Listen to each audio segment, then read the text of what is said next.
Hello, everyone. Thank you for that presentation. I'm Nneoma Edokobi. I'm a second year resident, OBGYN resident at Novant Health, New Hanover, Wilmington, North Carolina. Um, and I'll present a quick case report on an intra-op cardiac activity seen in a ruptured tubal ectopic pregnancy.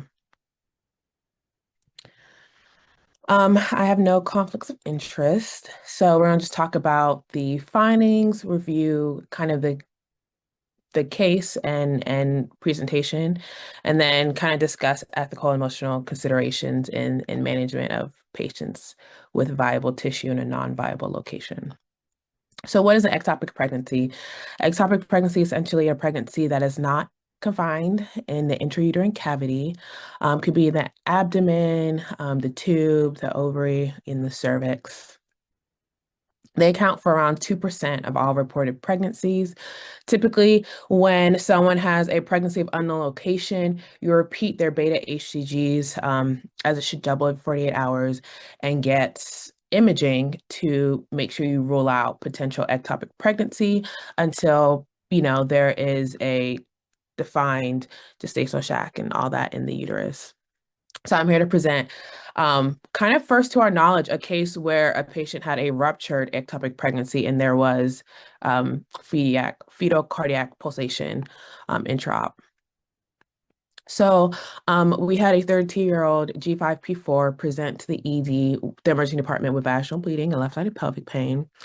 She had a 6-week and 4-day gestational sac with an embryonic fetal pole in the left adnexa, and there's actual fetal heart tones of 194 then, with no heterotopic pregnancy, so there was no intrauterine pregnancy also visualized. She had presented a couple weeks later, or a couple days prior, and had a quant of 17,000, and then 48 hours when she presented for us again, it was around 16,000. So that drop in quant, if there was no sign on ultrasound, though, it's higher than the discriminatory value, would show there's something abnormal is going on with the quant decreasing. And so, you know, when you're having abnormal changes in quants with abnormal ultrasound, that obviously goes hand in hand, that discordance with something's abnormal is going on. So we did a diagnostic lab because obviously there was a clear ectopic pregnancy. She had some blood in her abdomen, which showed that the ectopic had ruptured, and we could see obviously ruptured ectopic pregnancy. And then you could visibly see cardiac pulsation in the ectopic tissue. So we did a left salpingectomy, which we removed her left fallopian tubes to control the hemorrhage and remove the ectopic tissue, completely resolve. And then management is unchanged, because with the visualization of the cardiac activity, because most ectopics, of course, once it ruptured, the fetus then has passed. But because the fetus is in a non-viable area, you treat it the same as normal ectopics that don't have viable tissue. So, it was sent to path, and kind of the findings were consistent with the ectopic pregnancy.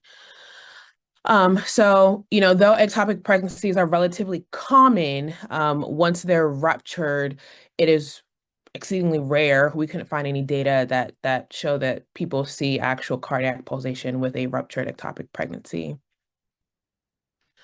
And so, as OBGYNs, when someone comes to your office and they're pregnant, so sometimes we ask them if this is, desired, undesired pregnancy. It could be a spontaneous and still desired pregnancy.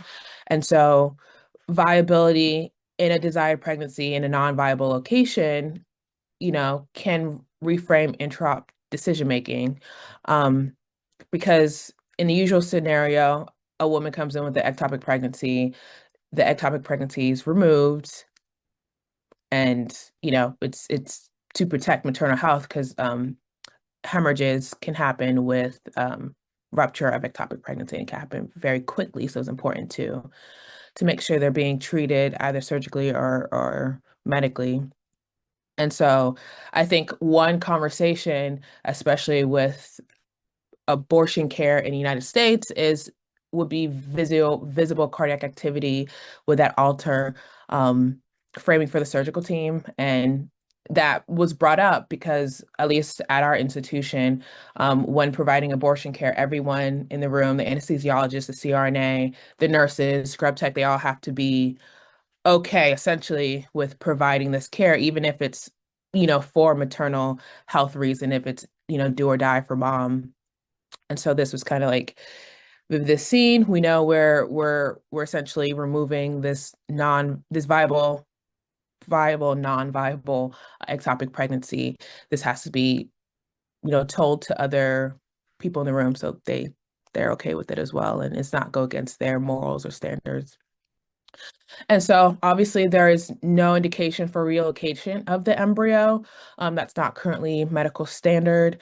The primary goal is the mom. So when there's rupture and hemorrhage is stabilization of mother and controlling the hemorrhage. And definitive management is often a saphenectomy versus a saphenjostomy, where you just kind of make a hole on the fallopian tubes and remove it when there is a rupture for stability. So yeah, I mean, teaching points, this was treated just like any other ectopic pregnancy.